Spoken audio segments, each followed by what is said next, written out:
أعوذ بالله من الشيطان الرجيم. بسم الله الرحمن الرحيم.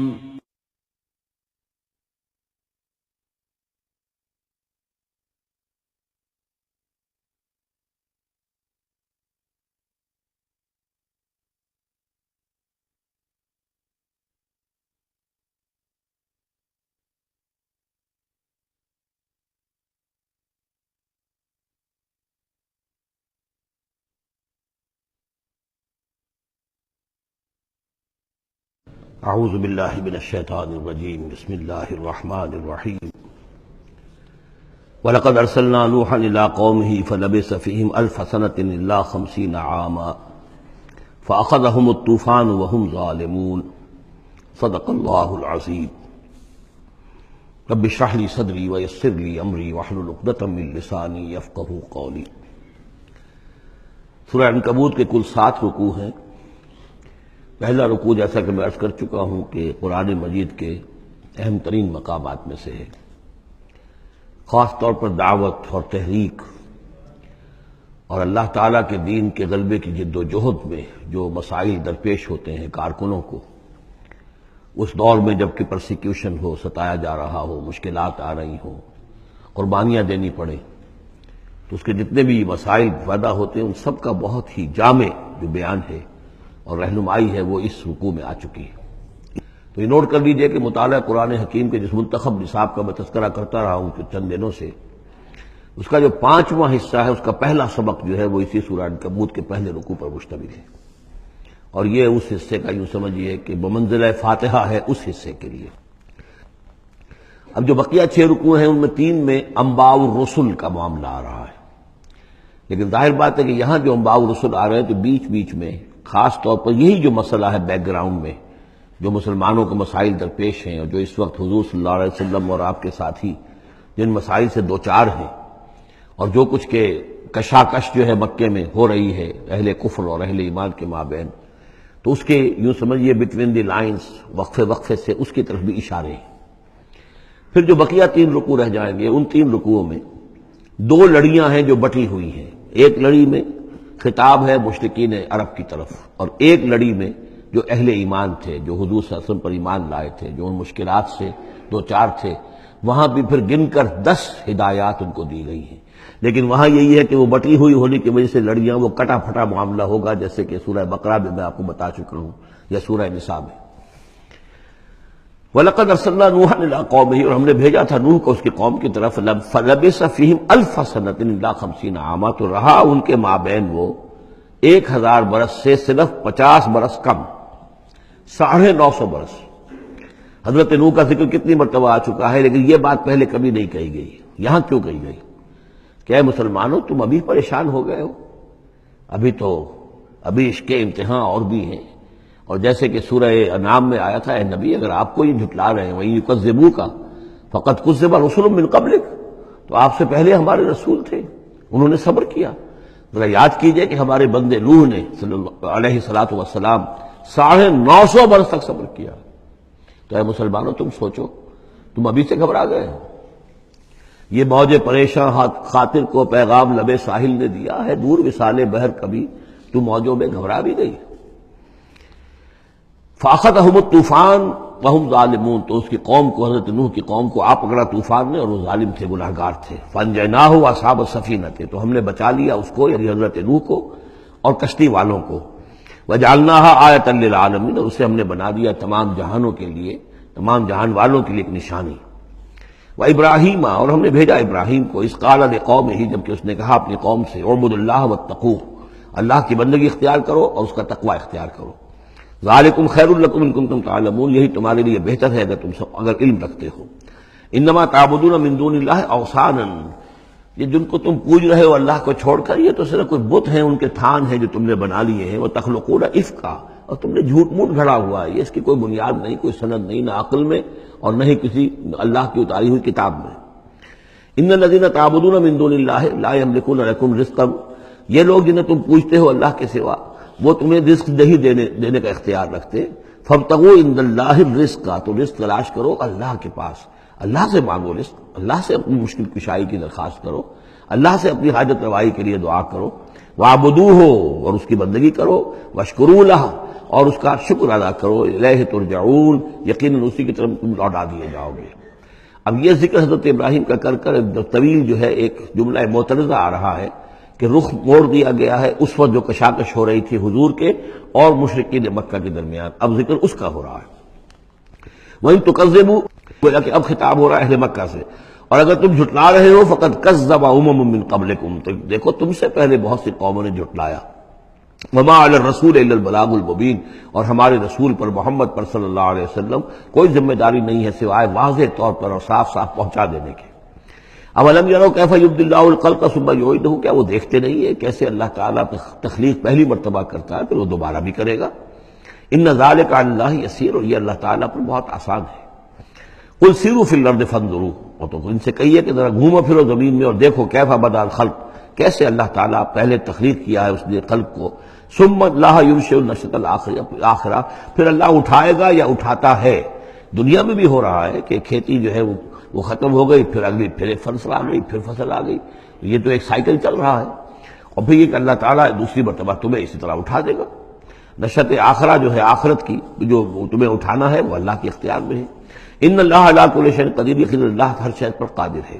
یعذب من یشاء ویرحم من یشاء، وہ جس کو چاہتا ہے عذاب دیتا ہے دے گا، اور جس کو چاہے گا رحم فرمائے گا۔ وإلیہ تقلبون، اور اسی کی طرف تم لوٹا دیے جاؤ گے۔ وما انتم بمعجزین فی الارض، اور تم اسے شکست نہیں دے سکتے زمین میں، ولا فی السماء، نہ آسمان میں، نہ زمین میں کہیں بھاگ کر نہ آسمان میں کہیں بھاگ کر اللہ کو عاجز کر سکتے ہو۔ وما لکم من دون اللہ بولی ولا نصیر، اور نہیں ہے کوئی تمہارا اللہ کے سوا نہ حمایت، یعنی اللہ کے ورے یا اللہ کے مقابلے میں۔ یہ دون کا لفظ بہت سے معنی دیتا ہے عربی زبان میں، دیکھنا ہوتا ہے کس کانٹیکسٹ میں کیا معنی ہے۔ اس کانٹیکسٹ میں اللہ کے مقابلے میں تمہارا کوئی نہ ولی ہوگا نہ نصیر ہوگا، نہ کوئی حمایتی نہ مددگار۔ والذین کفروا بآیات اللہ ولقائہ، اور جن لوگوں نے کفر کیا اللہ کی آیات کا اور اس سے ملاقات کا انکار کیا، اولئک یئسوا من رحمتی، یہ وہ لوگ ہیں جو میری رحمت سے مایوس ہو چکے ہیں، واولئک لہم عذاب علیم، اور ان کے لیے دردناک عذاب ہے۔ یہاں یہ جملہ معترضہ ختم ہوا اور اب پھر حضرت ابراہیم کا تذکرہ آ رہا ہے۔ فما کان جواب قومہ، تو نہیں تھا کوئی جواب حضرت ابراہیم کی قوم کا، الا ان قالوا، سوائے اس کے کہ انہوں نے کہا اقتلوہ او حرقوہ، اس ابراہیم کو قتل کر دو یا اسے جلا دو۔ فانجاہ اللہ من النار، تو اللہ تعالیٰ نے انہیں نجات دی آگ سے۔ ان فی ذلک لآیات لقوم یؤمنون، اور یقیناً اس میں نشانیاں ہیں ان لوگوں کے لیے جو ایمان رکھتے ہیں۔ وقال انما اتخذتم من دون اللہ اوثانا مودۃ بینکم فی الحیاۃ الدنیا، اب یہ ہے جو بہت اہم جو بات ہے جو کہی ہے انہوں نے، اور انہوں نے کہا حضرت ابراہیم علیہ السلام نے کہ دیکھو تم نے جو یہ اللہ کے سوا بت بنا رکھے ہیں انہیں پوجتے ہو، یہ بھی تم بھی جانتے ہو کہ ان کے پاس کچھ نہیں ہے، تم بھی جانتے ہو کہ ان کو کوئی اختیار حاصل نہیں ہے، تم بھی اور واقع ہو چکے میرے متنبع کرنے کے نتیجے میں تم آگاہ ہو چکے ہو کہ یہ تمہاری حماقت ہے، لیکن تم کیوں چمٹے ہوئے ہو؟ مودۃ بینکم فی الحیاۃ الدنیا، دنیا کی زندگی میں تمہاری باہمی محبتیں جو ہے وہ چمٹا رہی ہیں۔ اب کیا کریں، ہماری قوم ہے، ہماری برادری ہے، ہمارا خاندان ہے، وہ سب یہی کر رہا ہے، میں اگر چھوڑ دوں گا تو میں آؤٹ کاسٹ ہو جاؤں گا، میں تو نکل جاؤں گا پھر برادری سے، اکیلا آدمی کیسا رہے۔ یہ چیزیں ہیں کہ جو انسان کو پھر جمع کر رکھتی ہیں۔ جیسے عصبیت کا ذکر آیا تھا پچھلی صورت میں کہ اب عصبیت نہیں ہونی چاہیے، اسی طریقے سے یہ عصبیت ہی نہیں بلکہ یہ کہ جتنے بھی رشتہ داریاں ہیں، دوستیاں ہیں، کاروبار ہیں، یہ معاملہ جو ہے کہ حق تم پر منکشف ہو چکا ہے، تم جان چکے ہو کہ یہ صرف کوئی شے نہیں ہے یہ تم کر رہے تھے، تمہارے آباء و اجداد نے جو رسمیں ڈالی ہوئی ہیں، اور تمہیں میں نے متنبع کر دیا ہے، تم نے اپنے جیوں میں جھانک کر دیکھ لیا ہے، اپنے گریبان میں جھانک کر دیکھ لیا ہے، اور تم پر یہ بات منکشف ہو چکی ہے کہ جو میں کہہ رہا ہوں وہ ٹھیک ہے، پھر بھی تم جو چمٹے ہوئے ہو اپنے اس نظام کے ساتھ، تو اس کا سبب صرف ایک ہے، وقال انما اتخذتم من دون اللہ اوثانا مودۃ بینکم فی الحیاۃ الدنیا، تمہاری باہمی محبتیں جو ہیں دنیا کی زندگی میں وہ تمہیں چمٹائے رہتی ہیں۔ یہی معاملہ ہے اس دنیا میں جب کوئی تحریک اٹھتی ہے اللہ کے دین کے کام کرنے کے لیے، اور بہت مخلص لوگ اس میں شامل ہوتے ہیں، محنت کرتے ہیں، کوشش کرتے ہیں۔ فرض کیجئے کسی شخص سے کوئی غلطی ہو گئی، کوئی غلط رخ مڑ گئی تحریک، اب وہ تحریک جو ہے وہ کافی عرصے کے بعد اس کے اثرات ظاہر ہوئے، اس کے نتائج جو ہے لوگوں کے سامنے آ رہے ہیں، محسوس بھی ہو جاتا ہے کہ یہ واقعتاً ہم کسی غلط راستے پر آ گئے ہیں، لیکن یہ کہ پھر وہ ایک عصبیت جماعتی ایسی پیدا ہو جاتی ہے کہ سب کچھ ماننے کے باوجود پھر اس جماعت کو چھوڑنے کو تیار نہیں ہوتے۔ ہماری دوستیاں ہیں، ہماری رشتہ داریاں ہیں، ہمارے کاروباری تعلقات ہیں، یا یہ کہ کچھ لوگوں کے تو اپنے مفادات بھی اس میں شامل ہو جاتے ہیں، اس لیے کہ کچھ عرصے کے بعد ہر جماعت جو ہے وہ ایک فرقہ بن جاتی ہے۔ جیسے کہ آپ کو معلوم ہے کہ اللہ تعالیٰ نے اس امت کے لیے جو ہے وہ 3 چیزوں کا بندوبست کیا ہے ختم نبوت کے خلا کو پر کرنے کے لیے۔ نبوت ختم ہو گئی محمد رسول اللہ پر، تو جو خلا پیدا ہوا وہ 3 چیزوں سے پر ہوا۔ نمبر 1، قرآن کی حفاظت کا ذمہ اللہ نے لے لیا، یا پہلے تورات کا لیا تھا نہ انجیل کا لیا تھا۔ نمبر 2، ہر صدی میں مجددین کے اٹھانے کا اہتمام کر لیا، ایسے لوگ اٹھاتے رہے، نبی تو نہیں ہوں گے، وہی نہیں آئے گی، لیکن وہ دین کو تازہ کریں گے، دین کی حقیقی تعلیمات جو لوگ بھول چکے ہوں گے دوبارہ یاد دلائیں گے، دین کی اصل حقائق کی طرف متوجہ کریں گے۔ اور تیسرا یہ کہ ایک جماعت ضرور قائم رہے گی حق پر، لا تزال فی امتی طائفۃ قائمین علی الحق۔ اب ہوتا کیا ہے، ایک صدی میں کوئی ایک مجدد اٹھا، اس نے ایک محنت کی، کوشش کی، جد و جہد کی، کچھ لوگ اس کے گرد آ گئے، جمع ہو گئے، اعوان و انصار ہو گئے، وہ ایک جماعت بن گئے۔ لیکن یہ کہ اگلی نسل میں کیا ہوگا، یہ لوگ جو آئے تھے اس کے ساتھ، یہ تو آئے تھے فیس ویلیو پر اس کو قبول کرنے کے، یہ دعوت صحیح ہے، لیکن ان کی اولاد اب اس لیے چمٹ رہی ہے کہ ہمارے والد تھے اس جماعت میں۔ اب یہ عصبیت کا ایک سلسلہ شروع ہوا۔ تیسری نسل میں آ کر پھر یہ ہو جاتا ہے، اتنے عرصے میں اس جماعت کا ایک حلقہ بن گیا، اس کے آپس کے دوستیاں ہیں، تعلقات ہیں، لین دین بھی ہے، رشتہ داریاں بھی ہو گئی ہیں، لہذا وہ ایک فرقے کی شکل اختیار کر لیتے ہیں۔ اب اس فرقے کے ساتھ چمٹ کر لوگ رہتے ہیں، لیکن پھر اللہ تعالیٰ کسی اور کو اٹھاتا ہے، اور پھر کوئی اللہ کا بندہ جو ہے اسی کام کو اثر نو شروع کرتا ہے۔ یہی ہوتا آیا ہے، اسی لیے ہر صدی میں مجددین، اس لیے کہ تیسری نسل میں آ کر دعوت جو ہے وہ لازماً اس کے اندر خرابی پیدا ہو جاتی ہے۔ اس لیے کہ حضور نے بھی فرمایا، خیر امتی قرنی ثم الذین یلونہم ثم الذین یلونہم، بہترین میری امت کا دور تو ہے میرا اپنا دور، پھر وہ جو میرے بعد ہیں، اور پھر وہ جو ان کے بعد ہیں۔ تو 3 نسلوں کو آپ نے خیر قرار دیا ہے۔ اس کے بعد ظاہر بات ہے زوال آیا ہے، ہمارے ہاں بھی آیا ہے۔ جب حضور کی قائم کی ہوئی جماعت میں زوال آ گیا تو اور کون ہوگا بڑا سے بڑا شخص جس کی قائم کی ہوئی کسی جماعت میں زوال نہ آئے؟ تو یہ تو چیزیں ہوتی ہیں، لیکن ہر شخص کو ہر وقت دیکھنا چاہیے کہ آج کے دور میں دین کا وہ کام کس کے حوالے اللہ نے کیا ہے، کس کو توفیق دی ہے جو صحیح طریقے پر اس کام کو کر رہا ہے، اور اس کا ساتھ دینا چاہیے۔ کسی جماعتی عصبیت، جس طرح کسی قبائلی عصبیت کے اندر مبتلا نہیں ہونا چاہیے، ایسے ہی کسی جماعتی عصبیت میں بھی مبتلا نہیں ہونا چاہیے۔ یہ ہے وہ اہم بات جو یہاں آئی ہے۔ قال انما اتخذتم من دون الله اوثانا مودة بينكم في الحياة الدنيا ثم يوم القيامة يكفر بعضكم بعضا ببعض، پھر قیامت کے تم ایک دوسرے کا انکار کرو گے، تم ابھی تو بڑی دوستیاں ہیں، بڑا گٹھ جوڑ ہے۔ وَيَلْعَنُ بَعْضُكُمْ بَعْضًا، تم میں سے بعض دوسروں کو لعنت کریں گے۔ وَمَأْوَاكُمُ النَّارُ، اور تم سب کا ٹھکانہ ہوگی آگ۔ وَمَا لَكُم مِّن نَّاصِرِينَ، اور نہیں ہوگا کوئی تمہارے لیے مدد کرنے والے۔ فَآمَنَ لَهُ لوط، تو حضرت لوط ایمان لے آئے حضرت ابراہیم پر، وہ ان کے بھتیجے تھے۔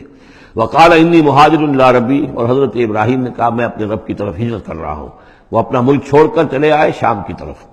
قرآن مجید میں کہیں بھی پھر اس کے بعد یہ تذکرہ نہیں ملتا کہ ان کی قوم کا کیا حشر ہوا، پیچھے ان کو ہلاک کیا گیا، کیا ہوا، واللہ عالم۔ انہ هو العزیز الحکیم، یقیناً اللہ تعالیٰ زبردست ہے، حکمت والا۔ ووہبنا لہ اسحاق و یعقوب، اور ہم نے اسے اسحاق جیسا بیٹا دیا، یعقوب جیسا پوتا دیا۔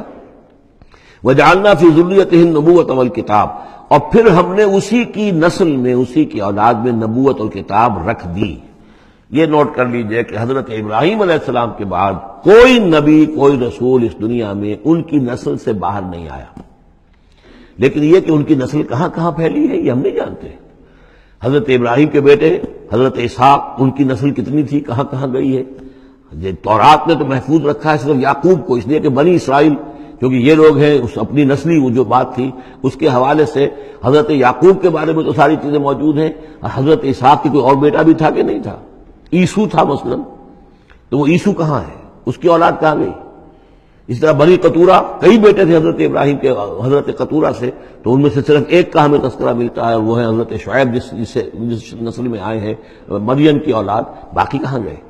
تو اسی طریقے سے یہ کہ یہ در حقیقت یہ اولاد ابراہیم کہاں کہاں پھیلی ہے، جیسے کہ میرا گمان ہے کہ ہندوستان میں بھی آئی ہے۔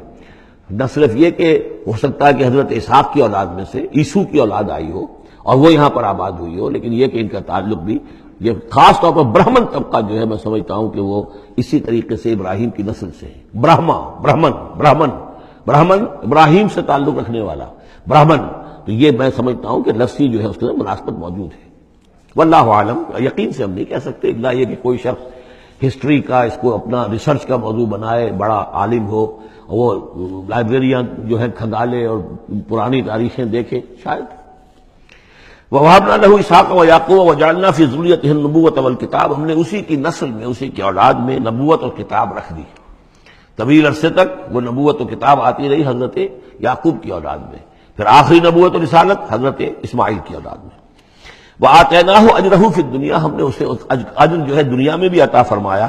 وَإِنَّهُ فِي الْآخِرَةِ لَمِنَ الصَّالِحِينَ، اور یقیناً وہ آخرت میں ہمارے بڑے نیک بندوں میں سے ہیں. وَلُوطًا، اور ہم نے لوط کو بھیجا. إِذْ قَالَ لِقَوْمِهِ إِنَّكُمْ لَتَأْتُونَ الْفَاحِشَةَ، جب انہوں نے کہا اپنی قوم سے، یہ جو قوم کہا گیا مجازن، حقیقتاً وہ قوم ان کی نہیں تھی. حضرت لوط جو ہے وہ تو بھیجے گئے ہیں ان شہروں کی طرف، یہی ایک استثناء ہے، ورنہ ہر قوم کی طرف رسول اسی کی امت اسی میں سے بھیجا گیا. لیکن چونکہ حضرت ابراہیم کے بعد کوئی رسول کسی اور قوم میں ہو نہیں سکتا، اس لیے عمورہ اور صدوم کی بستیوں میں جو بھیجے گئے وہ حضرت لوط ہیں جو حضرت ابراہیم علیہ السلام کے بھتیجے ہیں. انکم لتاتون الفاحشۃ، تم لوگ بڑی بے حیائی کا ارتکاب کر رہے ہو. ما سبقکم بہا من احد من العالمین، تمام جہان والوں میں کسی قوم نے تم سے پہلے یہ حرکت نہیں کی.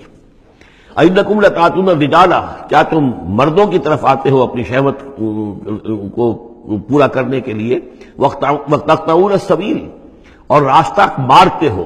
یعنی فطرت کا راستہ تو یہ ہے، اولاد ہوتی ہے تو ہوتی ہے مرد اور عورت کے ملاپ سے. تم نے جو راستہ اختیار کیا تو گویا کہ اس فطرت کی راہ کو تم کاٹ رہے ہو. وَتَأْتُونَ فِي نَادِيكُمُ الْمُنكَرَ، اور تم اپنی مجلسوں میں یہ اس کا ارتکاب کرتے ہو. یہ ان کی بے حیائی کی اور جھٹائی کی انتہا ہو گئی تھی. فما کان جواب قوم ہی، تو نہیں تھا جواب اس کی قوم کا کوئی، الا ان قالوا، سوائے اس کے کہ انہوں نے کہا ائتنا بعذاب اللہ ان کنت من الصادقین، اے لوط اگر سچے ہو تو اللہ کا عذاب لے آؤ. قال رب انصرنی علی القوم المفسدین، تو انہوں نے حضرت لوط نے دعا کی پروردگار میری مدد فرما ان مفسدوں کے خلاف. ولما جاءت رسلنا ابراہیم بالبشریٰ، اور جب ہمارے جو ایلچی تھے یعنی وہ جو فرشتے آئے تھے انسانی شکل میں ابراہیم کے پاس بشرا لے کر، بشارت لے کر حضرت اسحاق کی ولادت کی. قالوا انا مہلکو اہل هذه القریہ، انہوں نے کہا کہ ہم ہلاک کرنے کے لیے بھیجے گئے ہیں ان بستی والوں کو. ان اہلھا کانوا ظالمین، یقیناً اس کے جو بستی والے جو ہیں، اس بستی کے لوگ رہنے والے، وہ بڑے ظالم ہیں، گناہگار ہیں. قال ان فیہا لوطا، حضرت ابراہیم نے کہا اس میں تو لوط بھی تو ہے اسی بستی کے اندر. قالوا نحن اعلم بمن فیہا، انہوں نے کہا ہمیں خوب معلوم ہے کہ کون کون ہے اس میں. لننجینہ اہلہ الا امرأتہ، ہم اسے بچا لیں گے، نجات دیں گے، اس کو بھی اس کے گھر والوں کو بھی، سوائے اس کی بیوی کے. کانت من الغابرین، وہ ہوگی رہ جانے والوں میں.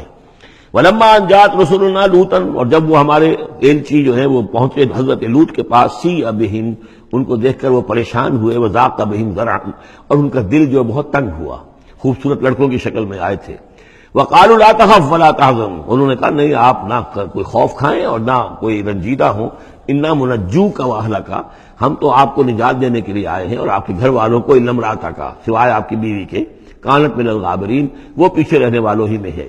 انا منزلون علی اہل هذه القریۃ رجزا من السماء، ہم نازل کرنے والے ہیں اس بستی کے رہنے والوں پر ایک آفت، ایک عذاب آسمان سے، بما کانوا یفسقون، پر سبب اس فسق کے اور فجور کے اور گندگی کے جو وہ کر رہے تھے. وَلَقَدْ تَرَكْنَا مِنْهَا آیَةً بَيِّنَةً، اور ہم نے چھوڑ دیا اس میں سے، اس بستی میں سے کوئی نشانی جو ہے وہ اس وقت تک موجود ہوگی جب کہ قرآن نازل ہوا ہے. اسی لیے کہ قرآن کہتا ہے بار بار تم گزرتے ہو ان بستیوں کے کھنڈرات کے اوپر سے. بَيِّنَةً لِقَوْمٍ يَعْقِلُونَ، ان لوگوں کے لیے کہ جو عقل سے کام لے. وَإِلَىٰ مَدْيَنَ أَخَاهُمْ شُعَيْبًا، اور مدین کی طرف ہم نے بھیجا ان کے بھائی شعیب کو. فقال یا قوم اعبدوا اللہ، اور انہوں نے کہا کہ اے میری قوم کے لوگوں اللہ کی بندگی کرو. وارجوا الیوم الآخرہ، اور دیکھو آخرت کے دن کی، قیامت کے دن کی انتظار میں رہو، امید میں رہو، وہ قیامت کا دن آ کر رہے گا. ولا تعثوا فی الارض مفسدین، اور زمین میں فساد مچاتے مت پھرو. فکذبوہ، تو انہوں نے اس کو جھٹلا دیا. فاخذتہم الرجفۃ، تو انہیں آ پکڑا ایک زلزلے نے. فاصبحوا فی دارہم جاثمین، تو وہ اپنے گھروں کے اندر پڑے رہ گئے اوندھے ہوئے. وعادا وثمودا، اسی طرح عاد اور سمود. وقد تبین لکم من مساکنہم، اور تمہیں معلوم ہے کہ ان کے مسکن کہاں تھے، تمہارے لیے واضح ہیں کہاں رہتے تھے یہ، کہاں آباد تھے. وزین لہم الشیطان اعمالہم، اور شیطان نے ان کے لیے ان کے برے اعمال کو، مشرکانہ افعال کو مزین کر دیا تھا، اسی میں مگن تھے، خوش تھے. فصدہم عن السبیل، اور روک دیا تھا انہیں اللہ کے صحیح راستے سے، صراط مستقیم سے، جو صراط توحید ہے اس سے. وَكَانُوا مُسْتَبْصِرِينَ، حالانکہ وہ تھے بہت ہوشیار، بہت غور کرنے والے، سوچنے والے، بڑے دانشور تھے. لیکن یہ کہ یہ بڑے دانشور جو ہے کسی جگہ ایسا بھی ہوتا ہے، بہت بڑا عقل مند انسان جو ہے وہ اپنے ناک کے نیچے کے پتھر سے ٹھوکر کھاتا ہے. اور اس کی سب سے بڑی مثال جو ہے وہ ہمارے آج کل کے سائنسدان ہیں. کتنی باریکیاں دیکھ رہے ہیں اس کائنات کی، سب کچھ دیکھ لیا، اللہ نظر نہیں آتا. کہاں سے کہاں دیکھ رہے ہیں، کتنی بڑی بڑی ٹیلیسکوپس ہیں، اور کتنے ٹریلین وہ لائٹ ایئرز کے اوپر دریافت کر رہے ہیں کہ نیا ستارہ وجود میں آ گیا، سب کچھ ہو رہا ہے. لیکن یہ کہ ان تمام چیزوں کو دیکھنے کے باوجود ان کا دماغ اللہ کی طرف منتقل نہیں ہوتا. یہ ہے کہ ایک طرف سے اندھے ہیں، ایک آنکھ کھلی ہے، ایک آنکھ اندھی ہے. تو اگرچہ وہ بھی تھے بڑے ہوشیار، مستبصرین، یعنی استبصار جو ہے یہ باب استفال، دیکھنا، بڑے غور سے دیکھا کرتے تھے، مشاہدہ کرتے تھے، آبزرو کرتے تھے، سب کچھ تھے. باقی سب کچھ نظر آیا انہیں. ڈھونڈنے والا ستاروں کی گزرگاہوں کا اپنے افکار کی دنیا میں سفر کر نہ سکا. وہ ساری جو ہے وہ ستاروں کی گزرگاہیں جو ہے ان کی تحقیق ہو رہی ہے. لیکن یہ کہ میں خود کون ہوں، کہاں سے آیا ہوں، کہاں جا رہا ہوں، میری زندگی کا مال کیا ہے، اس کا مقصد کیا ہے. بس پیدا ہونا، کھانا پینا، جانوروں کی طرح رہنا اور ختم ہو جانا. Is that all? Is death the end of our existence?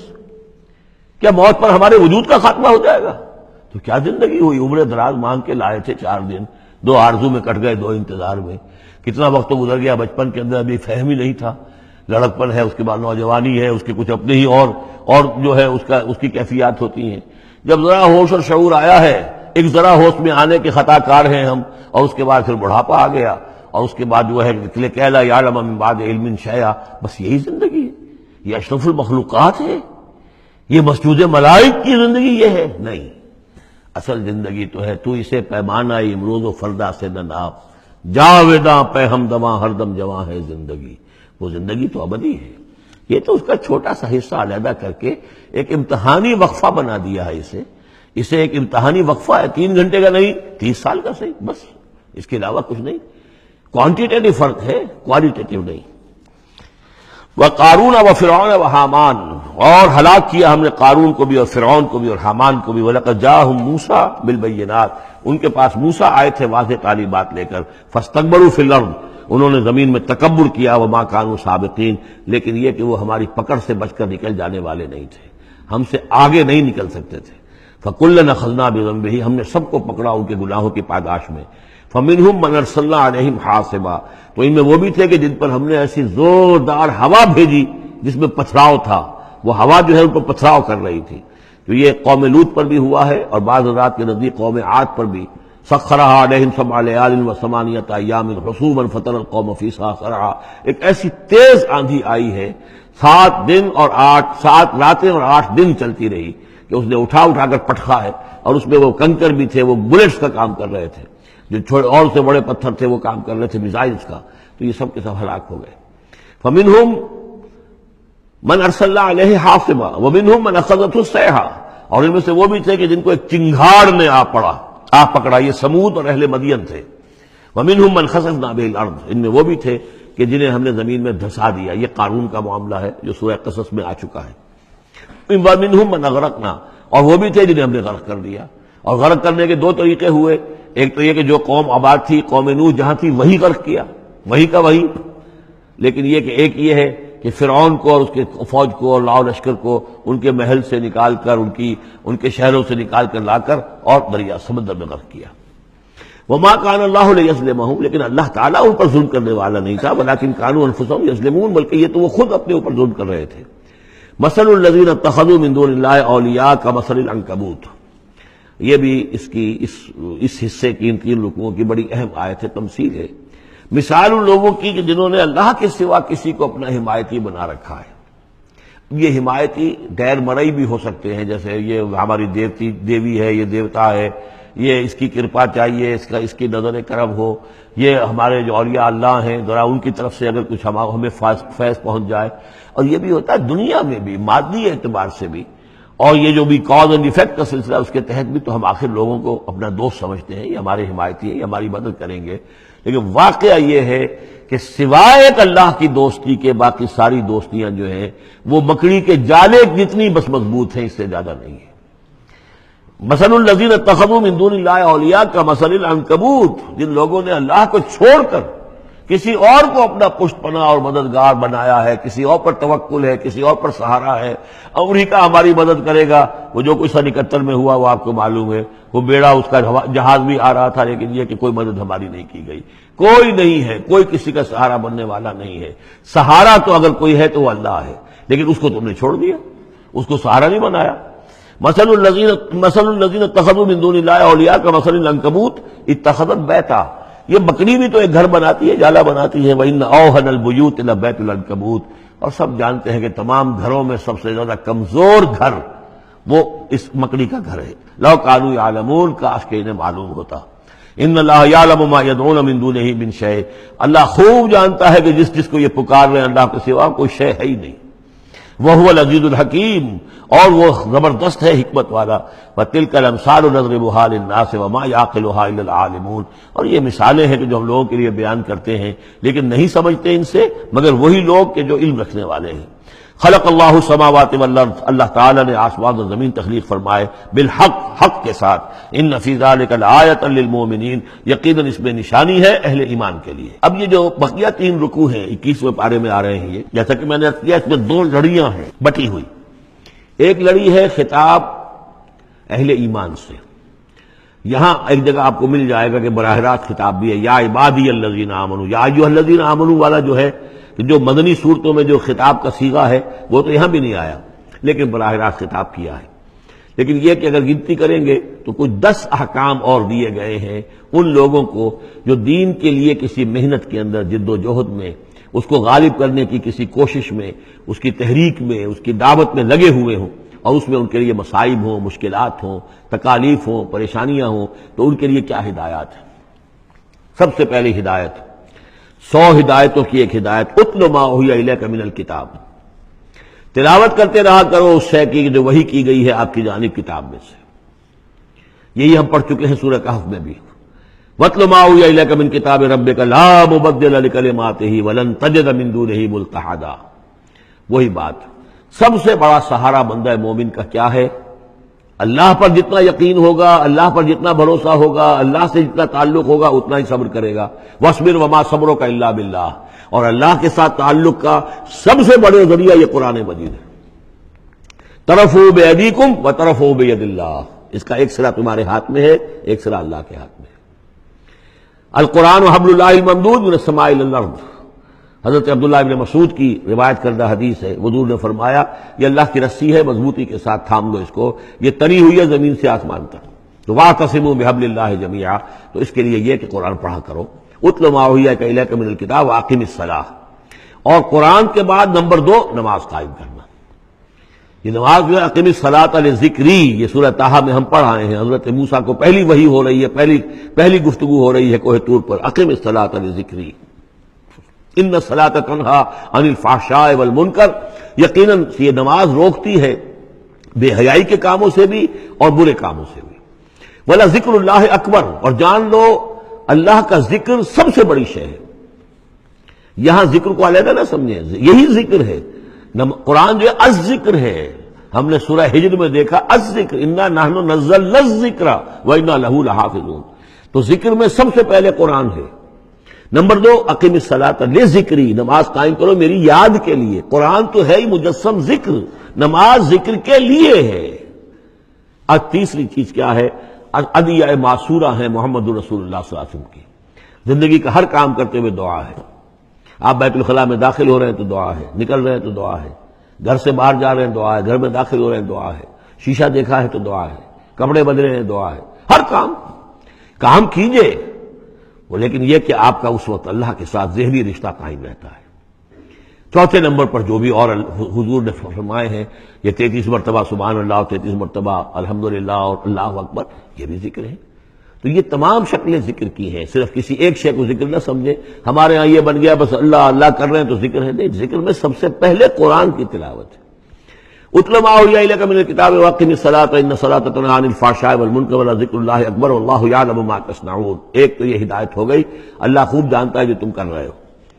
دوسری ہدایت ولا تجادلوا اہل الکتاب الا باللتی احسن، جنہیں پہلے تم سے کتاب دی گئی تھی ان سے جھگڑا مت کرو مگر بہترین طریقے پر، ان سے بات کرو تو بڑے ہی اسلوب سے کرو، خوبصورتی سے کرو، بات کو سمجھانے کے لیے کرو، ان کی توہین نہ ہو کہ جذبات کو آپ بھڑکنے نہ دیں، ان میں حمیت جاہلی جو ہے اپنی امکانیت تک تو کوشش کریں کہ وہ بھڑکے نہ، باقی پھر وہ جو کرتے ہیں اللہ کے ہاں وہ ذمہ دار ہوں گے، لیکن ان سے گفتگو کرو تو بڑے عمدگی کے ساتھ کرو۔ الا الذین ظلموا منہم، سوائے ان کے جو ان میں سے نا انصافی پر تل گئے ہوں۔ اب یہ استثناء جو ہے دو معنی میں ہے، ایک تو یہ ہے کہ اس کا مطلب یہ کہ ان سے مجادلہ کرو ہی نہ، اور دوسرے یہ کہ اگر ان کے ساتھ کسی وقت کوئی سختی بھی کرنی پڑے، کوئی سخت جملہ بھی کہنا پڑے تو اجازت ہوگی، جہاں معلوم ہو جائے کہ یہ ہٹ درمی کے اوپر جو ہے آ گیا ہے تو وہاں اس دونوں کا امکان پیدا ہو جائے گا۔ وَقُولُوا، لیکن تمہیں ان سے کہنا کیا ہے یہ بھی سمجھ لو، تاکہ اب اس کو سمجھیے کہ یہ ہمیں مسلمانوں میں جب کام کرنا ہے، مسلمان سو گئے ہیں، بھول گئے اپنے سبق کو، انہیں یاد دلانا ہے تو اسی انداز میں انہیں یاد دلانا ہے۔ قولوا آمنا بالذی انزل الینا وانزل الیکم، ان سے کہو بھائی ہم تو ایمان رکھتے ہیں اس پر بھی جو تمہاری طرف نازل کیا گیا اور اس پر بھی جو آپ کی طرف نازل کیا گیا۔ وَإِلَٰهُنَا وَإِلَٰهُكُمْ وَاحِدٌ، اور یہ تو نہیں ہے کہ ہمارا خدا کوئی اور ہے تمہارا خدا کوئی اور ہے، ہمارا الہ اور تمہارا الہ ایک ہی تو ہے۔ وَنَحْنُ لَهُ مُسْلِمُونَ، اور ہم تو اسی کے سامنے فرما بردارانہ اپنا سر جھکا چکے ہیں۔ وَكَذَلِكَ أَنزَلْنَا إِلَيْكَ الْكِتَابَ، اے نبی اسی طرح ہم نے آپ کی جانب بھی کتاب نازل کی ہے۔ فَالَّذِينَ آتَيْنَاهُمُ الْكِتَابَ يُؤْمِنُونَ بِهِ، تو وہ لوگ جنہیں ہم نے کتاب دی ہے، یہود و نصارہ، ان میں بھی وہ لوگ ہیں جو اس پر ایمان لائیں گے یا جو ایمان لا رہے ہیں، جیسا کہ ہم پڑھ چکے ہیں کہ وہ آئے تھے کچھ لوگ جو حبشہ سے ایک وفد کی شکل میں، اور مکے والوں نے انہیں ستایا بھی، استہزاء بھی کیا، لیکن وہ لوگ وہ تھے جو پہلے حضرت عیسیٰ پر ایمان رکھتے تھے، عیسائی تھے، اور اب محمد پر بھی ایمان رکھتے ہیں، تو اللہ تعالیٰ نے ان کو دوہرا اجر دیا، مرتين۔ وَمِنْ هَؤُلَاءِ مَن يُؤْمِنُ بِهِ، اور ان میں سے یعنی مشرکین مکہ میں سے بھی بہت سے لوگ ہیں جو ایمان لائے ہیں اور بھی لا رہے ہیں یا لائیں گے۔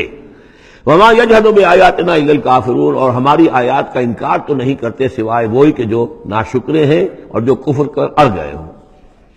اب ایک اور دیکھیے دلیل، اب یہ حصہ جو ہے یہ دوسری ڈوری آ گئی کہ جس میں روح سخن جو ہے مشرکین کے ساتھ رد و قضا والی بات ہے۔ وَمَا كُنْتَ تَتْلُو مِن قَبْلِهِ مِن كِتَابٍ، ارے نبی آپ تو اس سے پہلے، اس قرآن کے آپ پر نازل ہونے سے پہلے آپ کوئی کتاب پڑھتے ہی نہیں تھے، آپ دنیاوی اعتبار سے پڑھے ہوئے آدمی ہیں ہی نہیں، آپ نے تعلیم حاصل کی نہیں، لکھنا پڑھنا سیکھا نہیں۔ وَلَا تَخُطُّهُ بِيَمِينِكَ، نہ ہی آپ اپنے داہنے ہاتھ سے کچھ لکھتے تھے، کوئی کتاب لکھتے تھے، نہ پڑھتے تھے نہ لکھتے تھے۔ اِذًا لَارْتَابَ الْمُبْطِلُونَ، تو اس شکل میں تو ان کو جو اس کو باطل قرار دے رہے ہیں یہ لوگ جو جھوٹے کہہ رہے ہیں محمد کو، اس شکل میں تو پھر ان کے پاس کوئی کا کوئی شک کرنے کی گنجائش ہو جاتی کہ یہ بڑا لکھنے پڑھنے والے آدمی تھے، مشق کرتے کرتے بہت اچھی چیزیں بھی لکھنے لگے ہیں، اب ان کی زبان جو ہے مچ گئی ہے، قلم جو ہے وہ مچ گیا ہے، لہذا اب قرآن جیسی شے بھی تصنیف کر لی انہوں نے۔ اگر پہلے سے یہ عمل ہوتا، لیکن تم تو جانتے ہو کہ ہمارے اس نبی محمد نے صلی اللہ علیہ وسلم انہوں نے تو کبھی لکھنا پڑھنا سیکھا ہی نہیں۔ وَمَا كُنْتَ تَتْلُو مِن قَبْلِهِ مِن كِتَابٍ، نبی آپ تو نہیں پڑھا کرتے تھے اس کتاب سے پہلے کوئی کتاب۔ وَلَا تَخُطُّهُ بِيَمِينِكَ، اور نہ آپ اسے اپنے داہنے ہاتھ سے لکھتے تھے۔ اِذًا لَارْتَابَ الْمُبْطِلُونَ، تب تو ان لوگوں کو شک کرنے کی گنجائش پیدا ہو جاتی۔ بل هُوَ آیات بینات فی صدور الذین اوتوا العلم، بلکہ یہ تو آیات بینات ہیں، بڑی روشن ان لوگوں کے سینوں میں جنہیں علم دیا گیا ہے، وہ جانتے ہیں سابقہ جو کتابوں والے ہیں۔ وَمَا يَجْحَدُ بِآیاتِنَا إِلَّا الظَّالِمُونَ، اور ہماری آیات کا انکار نہیں کرتے مگر وہی جو ظالم ہیں۔ وَقَالُوا لَوْلَا أُنزِلَ عَلَيْهِ آیَاتٌ مِّن رَّبِّهِ، اور وہ کہتے ہیں کہ کیوں نہیں نازل کی جاتی ان کے اوپر کوئی نشانیاں ان کے رب کی طرف سے، وہی باتیں جو مستقل طور پر چلی آ رہی ہیں۔ قُلْ إِنَّمَا الْآيَاتُ مِنْ اللَّهِ، نبی کہہ دیجئے نشانیوں کا اختیار کل کا کل اللہ کے ہاتھ میں ہے۔ وَإِنَّمَا أَنَا نَذِيرٌ مُّبِينٌ، اور میں تو صرف واضح طور پر خبردار کر دینے والا ہوں۔ أَوَلَمْ يَكْفِهِمْ أَنَّا أَنزَلْنَا عَلَيْكَ الْكِتَابَ يُتْلَىٰ عَلَيْهِمْ، کیا ان لوگوں کے لیے یہ نشانی کافی نہیں ہے کہ اے محمد ہم نے آپ پر یہ کتاب نازل کر دی ہے جو ان کو پڑھ کر سنائی جا رہی ہے؟ کیا یہ قرآن معجزہ نہیں ہے؟ کتنی مرتبہ ان کو چیلنج کیا گیا اس قرآن جیسی ایک صورت ہی بنا لاؤ، 10 صورتیں بنا لاؤ، کیا یہ معجزہ نہیں ہے؟ کیا یہ عاجز نہیں آ چکے ہیں؟ اولم یکفہم، تو کیا یہ نشانی ان کے لیے کافی نہیں؟ اگر تو حق کا طالب ہو، ہدایت کا طالب ہو تو یہ نشانی بھی کافی ہے۔ اولم یکفہم انا انزلنا علیک الکتاب یتلی علیہم ان فی ذلک لرحمۃ وذکری لقوم یؤمنون، یقیناً اس میں رحمت ہے اور یاد دہانی ہے، تذکیر ہے ان لوگوں کے لیے کہ جو مانتے ہیں۔ قل کفی باللہ بینی و بین شہیدا بینکم شہیدا، کہہ دیجئے میرے اور تمہارے درمیان اللہ کافی ہے بطور گواہ، وہ جانتا ہے کہ اس نے مجھے رسول بنایا ہے، وہ جانتا ہے کہ قرآن اس نے مجھ پر نازل کیا ہے۔ یعلم ما فی السماوات والارض، وہ جانتا ہے جو کچھ کے آسمانوں میں ہے اور زمین میں ہے، والذین آمنوا بالباطل، اور وہ لوگ جو باطل پر ایمان رکھتے ہیں، وکفروا باللہ، اور اللہ کا کفر کرتے ہیں، اولئک هم الخاسرون، یقیناً وہی لوگ ہوں گے جو خسارے پانے والے ہیں۔ وَيَسْتَعْجِلُونَكَ بِالْعَذَابِ، یہ جلدی مچا رہے ہیں کہ لے آؤ عذاب، وَلَوْلَا أَجَلٌ مُّسَمًّى، اور اگر پہلے سے ایک وقت معین طے نہ ہو چکا ہوتا، لَجَاءَهُمُ الْعَذَابُ، تو پھر ان پر عذاب آ چکا ہوتا، وَلَيَأْتِيَنَّهُمْ بَغْتَةً، اور وہ ان پر آئے گا تو اچانک آئے گا، وَهُمْ لَا يَشْعُرُونَ، اور انہیں پتہ بھی نہیں ہوگا۔ یستعجلونک بالعذاب، یہ نبی پھر دوبارہ یہ الفاظ آئے، نوٹ کیجئے، بہت لطیف بات ہے، یہ عذاب کی جلدی مچا رہے ہیں۔ وَإِنَّ جَهَنَّمَ مُحِيطَةٌ بِالْكَافِرِينَ، حالانکہ جہنم ان کا احاطہ کر چکی ہے۔ یہ ایسے ہی ہے کہ جیسے کسی شہر کے باہر دشمن آ چکا ہو اور اس نے محاصرہ کر لیا ہو، شہر والوں کو پتہ ہی نہ ہو۔ تو اس طریقے سے وہ چونکہ غیر مرئی ہے، جہنم نظر نہیں آ رہی، ورنہ حقیقت میں تو جہنم ان کا احاطہ کر چکی ہے۔ یوم یغشاہم العذاب، جس دن کے عذاب ان کو آ کر ڈھانپ لے گا، ان پر چھا جائے گا، من فوقہم ومن تحت ارجلہم، ان کے اوپر سے بھی اور ان کے نیچے سے بھی، ان کے قدموں کے نیچے سے بھی۔ ویقول ذوقوا ما کنتم تعملون، اور پھر کہا جائے گا چکھو اپنے کرتوتوں کا مزہ۔ اب یہاں وہ تیسری ہدایت آ رہی، دو پہلے میں نے گنوائی تھی، اتل ما اوحی الیک من کتاب ربک، من الکتاب واقم الصلاۃ ان الصلاۃ تنہی عن الفحشاء والمنکر ولذکر اللہ اکبر، دوسری ولا تجادلوا اہل الکتاب الا بالتی ہی احسن الا الذین ظلموا منہم۔ اب دیکھیے تیسری، یا عبادی الذین آمنوا ان ارضی واسعۃ فایای فاعبدون، اے میرے وہ بندو جو ایمان لائے ہو۔ پورے مکی قرآن میں یہ آیت ہے، براہ راست خطاب، یا آئے گی آگے چل کر یا عبادی الذین اسرفوا علی انفسہم، بس یا ایھا الذین آمنوا، یہ مکی مدنی دور کی اصطلاح ہے۔ یا عبادی الذین آمنوا، بڑا اس میں جو ہے نا بڑی عنایت ہے، شفقت ہے، اے میرے وہ بندو جو مجھ پر ایمان لائے ہو، ان ارضی واسعۃ، میری زمین بڑی کشادہ ہے۔ کیا معنی ہے؟ اگر مکے میں تم پر تمہارا قافیہ تنگ کر دیا گیا ہے، اگر مکے میں زندگی تمہارے لیے محال کر دی گئی ہے توحید پر رہتے ہوئے، چھوڑ دو اس مکے کو۔ یہ ہجرت کا اشارہ ہے، در حقیقت ہجرت حبشہ جو ہے یہ اس کی طرف رہنمائی ہے اس آیت کے اندر، کہ چلے جاؤ، اگر یہاں برداشت سے باہر ہو رہا ہے، تمہارے لیے ناقابل برداشت اگر ہو رہا ہے یہاں کا معاملہ، اور نہیں مزید تو ہندر پاتے، تو اس ملک کو چھوڑ، اس جگہ کو چھوڑ دو۔ یا عبادی الذین آمنوا ان ارضی واسعۃ، میری زمین بڑی کشادہ ہے، فایای فاعبدون، پس صرف میری ہی بندگی کرو۔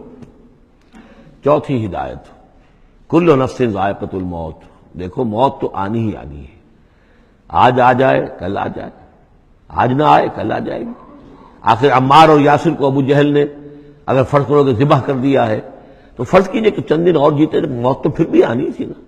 تو کل نفس ذائقۃ الموت، اگر یہ بات ذہن میں رہے کہ موت تو آنی ہی آنی ہے، آج نہیں تو کل، تو پھر بھی انسان جو ہے اس کے اندر ہمت بنی رہے گی کہ میں خام کا اپنی زندگی بچانے کے لیے حق کو چھوڑوں اور باطل سے ساز باز کروں، اس سے مصالحت کروں۔ ثم الینا ترجعون، اور پھر تم ہماری طرف لوٹا دیے جاؤ گے۔ پانچویں بات، والذین آمنوا وعملوا الصالحات لنبوئنہم من الجنۃ غرفا، ہمارے اس وعدے پر پختہ یقین رکھو کہ جو ایمان لائیں گے اور نیک عمل کریں گے، ہم لازماً ان کو جگہ دیں گے اس جنت کے بالا خانوں میں، جو سورہ فرقان کے آخری رکوع میں آیا تھا، اولئک یجزون الغرفۃ بما صبروا، انہیں غرفہ بالا خانہ ملے گا۔ تو من الجنت غرفاً، جروں کے بالا خانے ملیں گے جنت کے، تجری من تحت الانہار خالدین فیہا، جس کے نیچے ندیاں بہتی ہوں گی، اس میں وہ ہمیشہ ہمیشہ رہیں گے۔ نعم اجر العاملین، کیا ہی اچھا ہوگا عمل کرنے والوں کا اجر۔ چھٹی بات، الذین صبروا وعلی ربہم یتوکلون، وہ لوگ کہ جو صبر کریں اور اپنے رب پر توکل کریں۔ صبر کرو اور توکل کرو، دو ہی چیزیں ہیں، جو آئے جھیلو، صبر کرو، برداشت کرو، اور جو کچھ کرنا ہے اس میں توکل اللہ پر ہو، اپنی ذات پر نہیں، اپنی طاقت پر نہیں، اپنی صلاحیت پر نہیں، اپنی ذہانت پر نہیں، اپنی فطانت پر نہیں، اپنی لیاقت پر نہیں، سارا توکل اللہ، نہ مادی اسباب و وسائل پر۔ اگلی ہدایت اور آ رہی ہے، وَكَأَيٍّ مِّن دَابَّةٍ لَا تَحْمِلُ رِزْقَهَا، یہ بھی نہ سمجھو کہ تمہارا رزق جو ہے کسی کے قبضے میں ہے وہ روک دے گا، اور تمہیں کیا کھاؤ گے کیا پیو گے۔ وَكَأَيٍّ مِّن دَابَّةٍ، تم دیکھتے نہیں کتنے حیوانات ہیں زمین میں، لا تحمل رزقها، کیا وہ اپنا رزق اٹھائے پھرتے ہیں؟ بڑا پیارے الفاظ ہیں انجیل میں، متی کی انجیل میں حضرت مسیح علیہ السلام کا جو پہاڑی کا وعظ ہے، اس میں انہوں نے اپنے شاگردوں سے خطاب کر کے کہا، کیوں فکر کرتے ہو کہ کیا کھاؤ گے کیا پیو گے؟ جنگل کی چڑیوں کو نہیں دیکھتے؟ نہ وہ کاشت کرتی ہیں، نہ ہل چلاتی ہیں، نہ بیج بوتی ہیں، نہ فصل کاٹ کر کہیں رکھتی ہیں، نہ کھتے بھرتی ہیں، پھر بھی میں تم سے کہتا ہوں کہ وہ خالی پیٹ صبح گھر سے نکلتی ہیں، شام کو آسودہ ہو کر آ جاتی ہیں۔ تو جو رب تمہارا جو رب ان کو چڑیوں کو کھلا رہا ہے وہ تمہیں نہیں کھلائے گا؟ اور کیوں فکر کرتے ہو کہ کیا پہنو گے، لباس کہاں سے ملے گا؟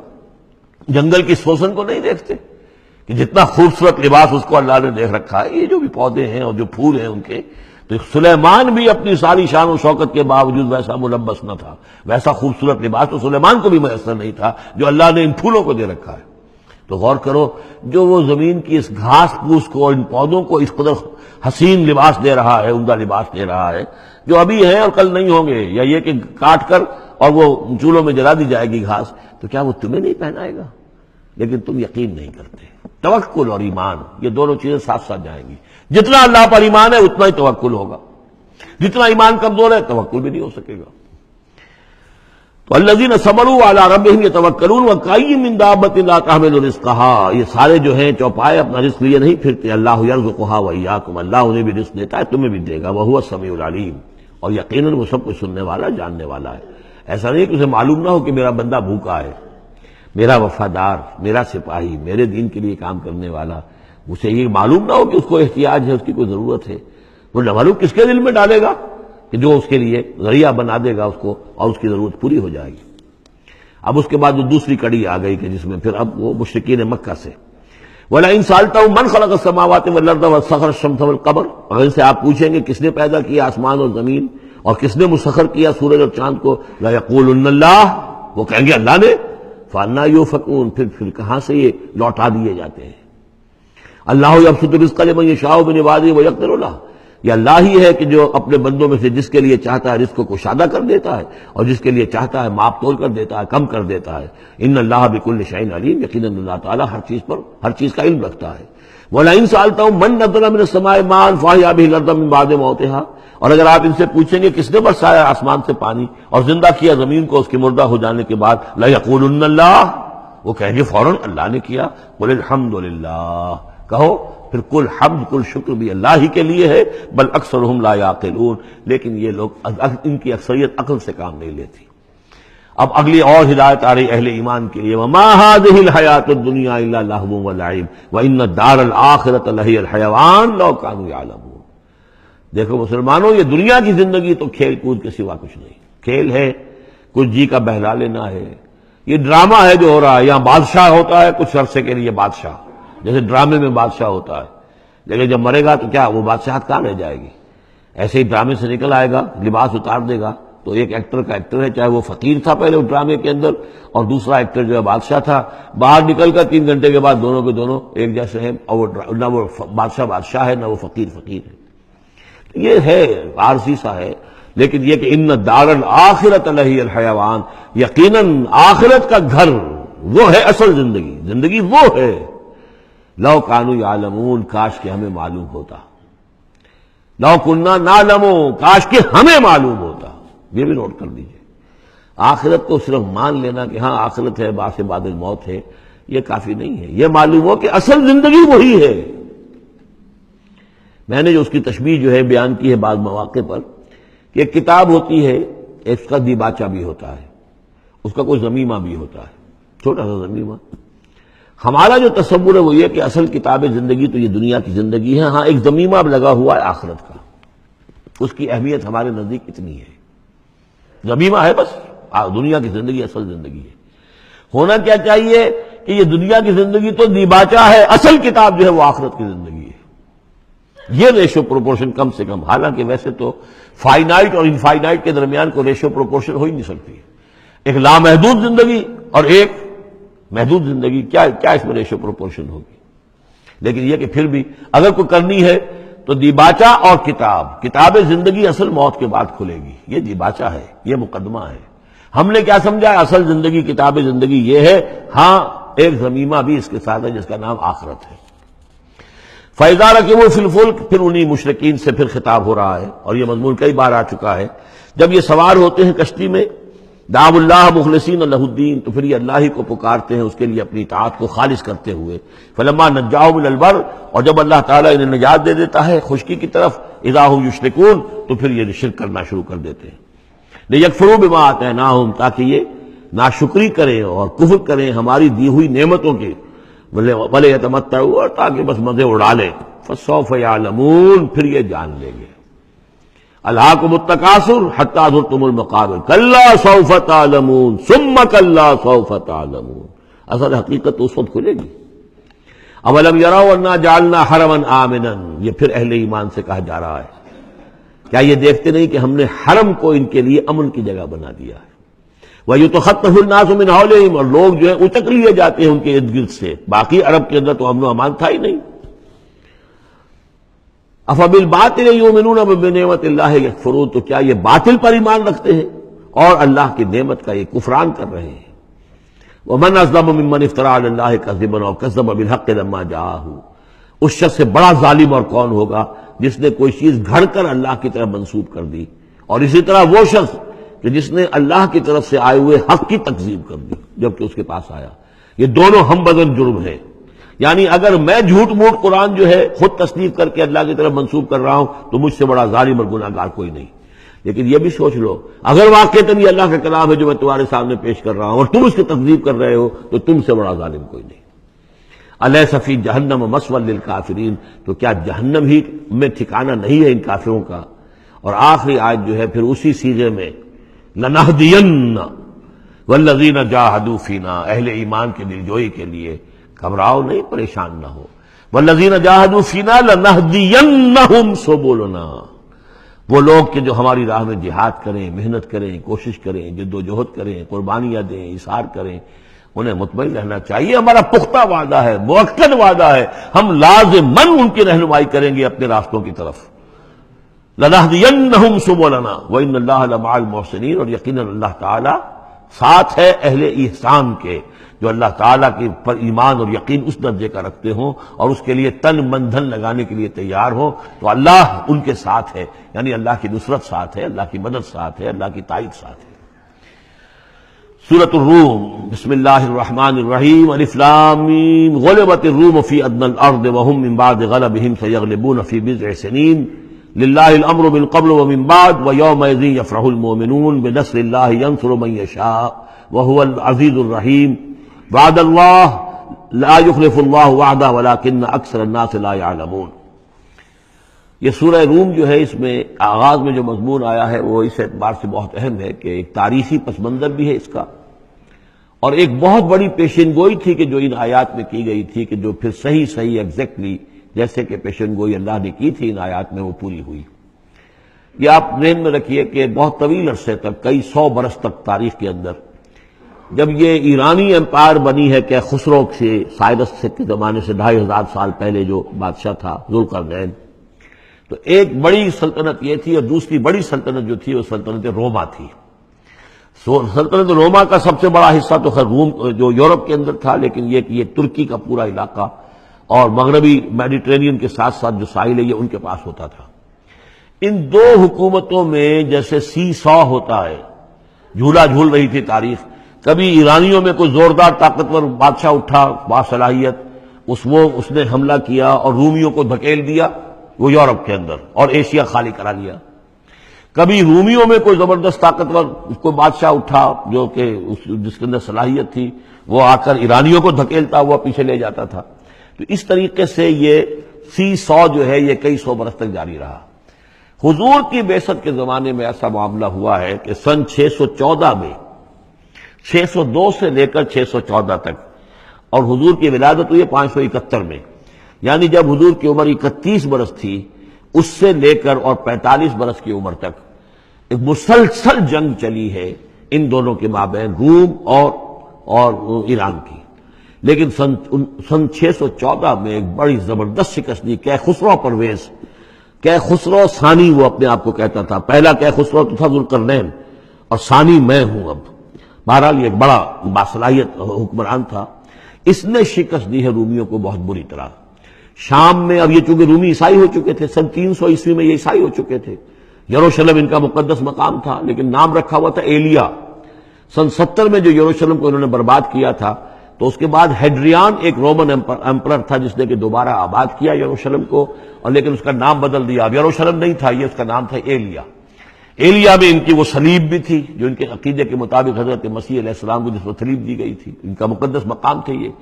ان سب سے بھی ان کو کھدیڑ دیا، تقریباً ترکی سے بھی نکال دیا. استنبول جو ہے قسطنطنیہ، اس پر بھی اندیشہ ہوا کہ شاید ایرانی حملہ کر دیں گے. اس حد تک رومیوں کا حال پتلا ہو گیا.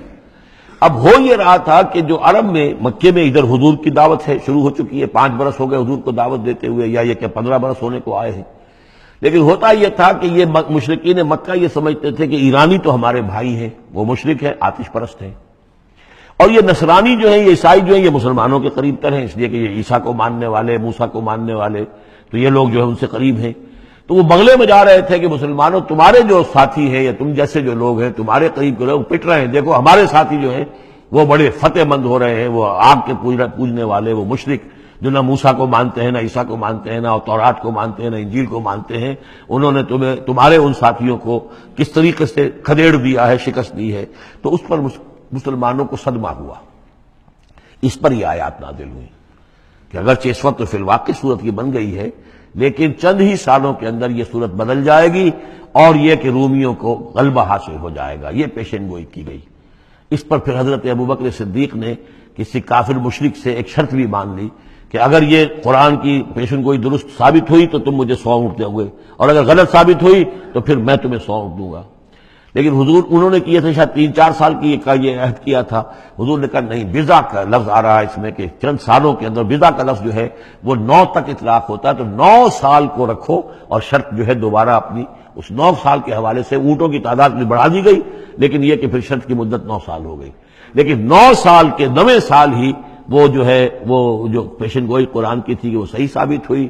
ہرقل جو تھا، ہرقل اعظم، اس نے پھر لمبا چکر دیا، بجائے اس راستے سے آنے کے وہ بحیرہ کیسپین کی طرف سے ہو کر، پیچھے سے ہو کر آیا ہے، اور سرپرائز اٹیک کیا اس نے ایران پر، اور بڑی زبردست شکست دی ایران کو، اور اپنی شکست کا بدلہ چکا لیا، اور یہ سارا علاقہ شام وغیرہ کا جو ہے وہ اس نے واگزار کرا لیا.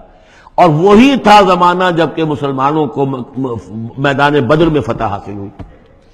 تو یہ شکست 2 خوشیاں جمع ہو گئی مسلمانوں کے لیے کہ ایک تو یہ کہ جو ان کے قریب تر تھے یعنی عیسائی، ان کو فتح حاصل ہو گئی مشرکین کے ساتھ کے مقابلے میں کہ جو مشرکوں سے قریب تر تھے، آتش پرست تھے. دوسرے یہ کہ خود انہیں فتح حاصل ہو گئی، فتح مبین، الفرقان آ گیا بدر کا.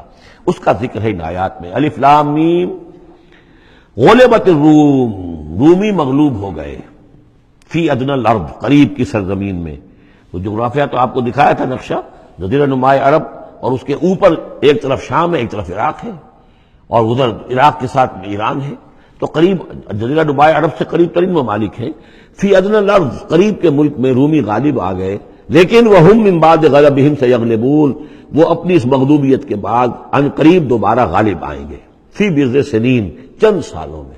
اور یہ بضع کا لفظ جو ہے یہ 9 تک پر اس کا اطلاق ہوتا ہے، 10 سے کم 9. تو حضور نے اسی لیے کہا کہ 9 سال، چونکہ تم شرط مان لو، اور شرط اس وقت تک شرط لگانا حرام قرار نہیں دیا گیا تھا. ابھی نہ جوئے کی حرمت آئی ہے، نہ شراب کی حرمت آئی ہے، اس لیے اس میں آپ کو تعجب نہ کریں کہ حضرت ابوبکر نے شرط لگائی. تو فرمایا الف لام میم، غلبت الروم فی ادنی الارض وهم من بعد غلبهم سیغلبون فی بضع سنین للہ الامر من قبل ومن بعد. اللہ ہی کا اختیار تھا، اللہ ہی کے ہاتھ میں تھا سارا معاملہ، پہلے بھی اور بعد میں بھی. وَيَوْمَئِذٍ يَفْرَحُ الْمُؤْمِنُونَ، اس روز اہل ایمان خوشیاں منائیں گے. ایک خوشی تو اس کی ہوگی کہ عیسائیوں کو فتح ہو گئی آتش پرستوں پر، اور بے نصر اللہ ہے، اللہ کی مدد بھی آئے گی ان کے پاس. یعنی غزوہ بدر کا لفظ تو نہیں آیا، لیکن اہل ایمان کو جو ہے اس وقت فرحت ہو گئی بے نصر اللہ، اللہ کی مدد سے. ینصر من یشاء، وہ مدد کرتا ہے جس کی چاہتا ہے. وہو العزیز الرحیم، اور وہ زبردست ہے، رحم فرمانے والا. وعد اللہ، یہ اللہ کا وعدہ ہے، یہ ہو کر رہے گا. لا یخلف اللہ وعدہ، اور اللہ تعالیٰ اپنے وعدے کے خلاف نہیں کرتا. ولکن اکثر الناس لا یعلمون، لیکن اکثر لوگ علم نہیں رکھتے. یہ ہیں وہ 6 آیات کہ جو اس موقع پر نازل ہوئی ہیں. اور اس کو سمجھ لیجئے کہ یہ تقریباً 614 عیسوی، جبکہ حضور صلی اللہ علیہ وسلم کو دعوت دیتے ہوئے تقریباً 5 برس ہو گئے تھے. 610 میں 5واں برس تھا، 610 میں آپ پر وحی شروع ہوئی ہے. اور پھر 9 برس کے بعد وہ غزوہ بدر بھی ہوا اور ان کو بھی فتح حاصل ہو گئی. یعلمون ظاہرا من الحیات الدنیا، یہ لوگ جو ہیں، اب یہ باقی تو جو مکی صورت ہے سورہ روم، اور یہ بہت مشابہ ہے سورہ نحل کے، اللہ تعالیٰ کی نعمتوں کے حوالے سے، اللہ تعالیٰ تو تذکیر میں آلاء اللہ کے حوالے سے اس کا مضمون وہی ہے بنیادی۔ یعلمون ظاہرا من الحیات الدنیا، یہ لوگ دنیا کی زندگی کو بھی صرف ظاہر کو جانتے ہیں، وہم عن الآخرۃ ہم غافلون، اور آخرت سے یہ بالکل ہی غافل ہیں۔ یعنی دنیا کی زندگی کی حقیقت یہ ہے کہ یہ مزرعۃ الآخرہ ہے، دنیا کی زندگی کی بھی اصل حقیقت یہ ہے کہ یہ کھیتی ہے جس میں بونا ہے آخرت میں کاٹنے کے لیے۔ وہ یہ بھول گئے کہ یہ آخرت کی کھیتی ہے، باقی جو ظاہر ہے اس کا کھاؤ پیو عیش کرو، بس یہی ان کے سامنے رہ گیا ہے، اور آخرت ان کے ذہنوں سے بالکل اوجھل ہو گئی ہے۔ اولم یتفکروا فی انفسہم، کیا یہ اپنی ذات میں غور نہیں کرتے؟ ما خلق اللہ السماوات والارض وما بینہما الا بالحق، نہیں پیدا کیا اللہ نے آسمانوں کو اور زمین کو، جو کچھ بھی ان دونوں کے مابین ہے، مگر حق کے ساتھ، واجل مسمى، اور ایک وقت معین تک کے لیے۔ یہ دائمی نہیں ہے، ہمیشہ رہنے والی نہیں ہے، اور یہ ایسے ہی کار عبث نہیں ہے۔ ربنا ما خلقت ھذا باطلا سبحانک فقنا عذاب النار وان کثیرا من الناس بلقاء ربهم لکافرون، اور یقیناً بہت سے لوگ جو ہیں اپنے رب سے ملاقات کا انکار کرتے ہیں۔ اولم یسیروا فی الارض فینظروا کیف کان عاقبۃ الذین من قبلہم، تو کیا یہ لوگ زمین میں گھومے پھرے نہیں ہیں کہ وہ دیکھتے کہ کیا انجام ہوا ان کا جو ان سے پہلے تھے۔ کانوا اشد منہم قوۃ، وہ کہیں زیادہ تھے شدید ان کے مقابلے میں قوت میں۔ واثاروا الارض وعمروها، اور انہوں نے زمین کو کاشت کیا اور اس کو آباد کیا، اکثر مما عمروها، اس سے کہیں زیادہ جتنا کہ انہوں نے آباد کیا ہے۔ وجاءتهم رسلهم بالبینات، اور ان کے پاس بھی آئے تھے ان کے رسول کھلی نشانیاں لے کر اور واضح تعلیمات لے کر۔ فما کان اللہ لیظلمہم، تو اللہ تعالیٰ ان پر ظلم کرنے والا نہیں تھا، ولکن کانوا انفسہم یظلمون، بلکہ انہوں نے خود اپنی جانوں پر آپ ہی ظلم کیا۔ ثم کان عاقبۃ الذین اساءوا السوء، پھر اس کے بعد جن لوگوں نے برے کام کیے، بری روش اختیار کی، تو ان کا پھر انجام بھی برا ہوا۔ ان کذبوا بآیات اللہ، انہوں نے اللہ تعالیٰ کی آیات کو جھٹلایا، وکانوا بہا یستہزئون، اور وہ اس کا ٹھٹھا کرتے رہے۔ اللہ یبدأ الخلق ثم یعیدہ، اللہ تعالیٰ پہلی مرتبہ پیدا کرتا ہے، ثم یعیدہ، یعیدہ ہی بار بار آیا ہے، اس کا ترجمہ کہیں میں حال میں کر رہا ہوں اور کہیں مستقبل میں۔ فعل مضارع جو عربی زبان میں وہ دونوں کو کور کرتا ہے۔ اللہ تعالیٰ کیسے پیدا کرتا ہے؟ پہلی مرتبہ، اور پھر دوبارہ پیدا کرتا ہے، یعنی فصل ہے ایک ہوئی ہے، پھر اس کے بعد دوسری ہوئی ہے، تیسری ہوئی ہے، اور یہ بھی ہے کہ دوبارہ پیدا کرے گا، یعنی آخرت میں۔ ثم الیہ ترجعون، پھر تمہیں اسی کی طرف لوٹ جانا ہے۔ ویوم تقوم الساعۃ یبلس المجرمون، جس روز قیامت قائم ہو جائے گی، مجرم اس روز جو ہیں بالکل مایوس ہو کر رہ جائیں گے۔ ولم یکن لہم من شرکائہم شفاع، اور نہیں ہوں گے ان کے شریکوں میں سے کوئی بھی ان کے لیے شفاعت کرنے والے۔